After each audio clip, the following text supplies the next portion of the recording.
Well, this is a result of a report we produced which seeks to inform people about the issues relating to what would happen to agriculture if the UK was to vote for Brexit and leave the European Union. Well, there are a lot of complexities and uncertainties. It's difficult to predict everything, but we think that some of the existing subsidies would be under threat.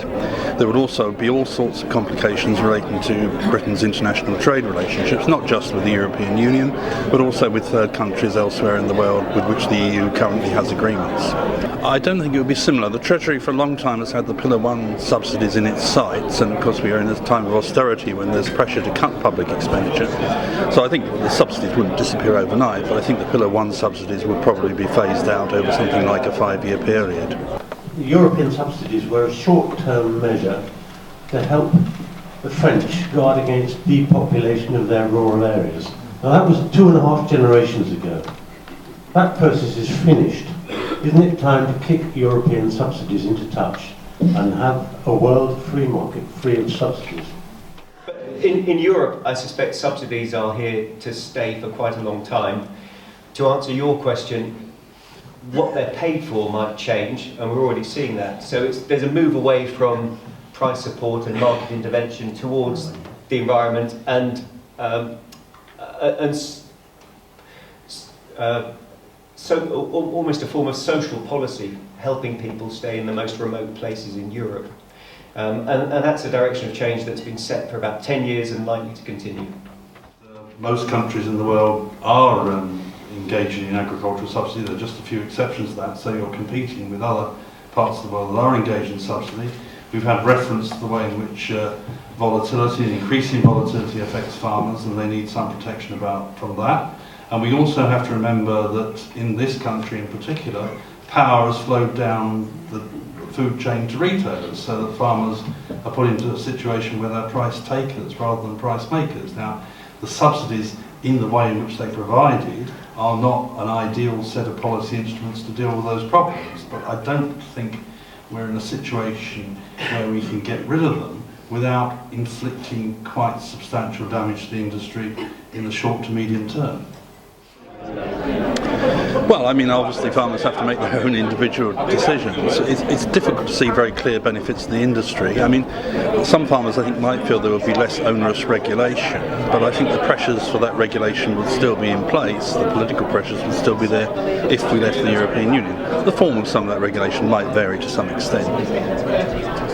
Shall we stay in or shall we go out? My name is Fiona MacDonald. I'll be your chair tonight. It's bringing together the Yorkshire Agricultural Society, bringing all these farmers together to discuss the situation of Brexit, the potential exit from Europe, as we all know. Well, it's very important, without a doubt. It's the first meeting I've actually attended, and so it's a great credit to the Society for doing that. And to hear other people's opinions and thoughts on the situation. We won't really know, and at the end of the day we'll all have to make our own minds up, but to exchange ideas this evening will be great.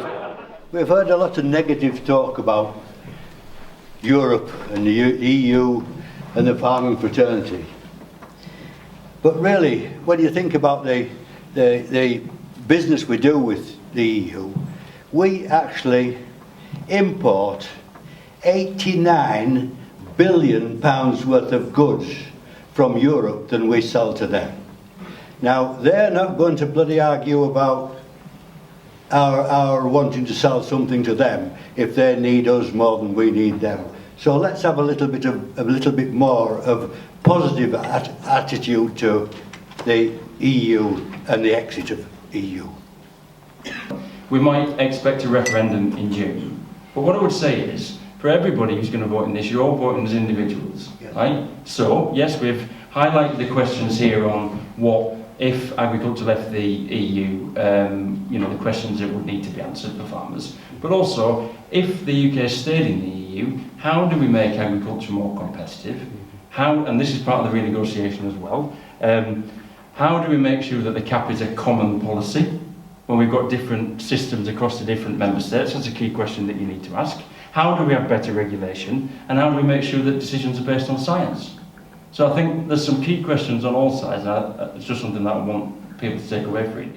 I think it is very much wide open. I've spoken to a number of farmers today, and some are pro and for, and others want to come out. So I think the potential loss of our markets is our biggest concern. Will we be allowed back in to European markets?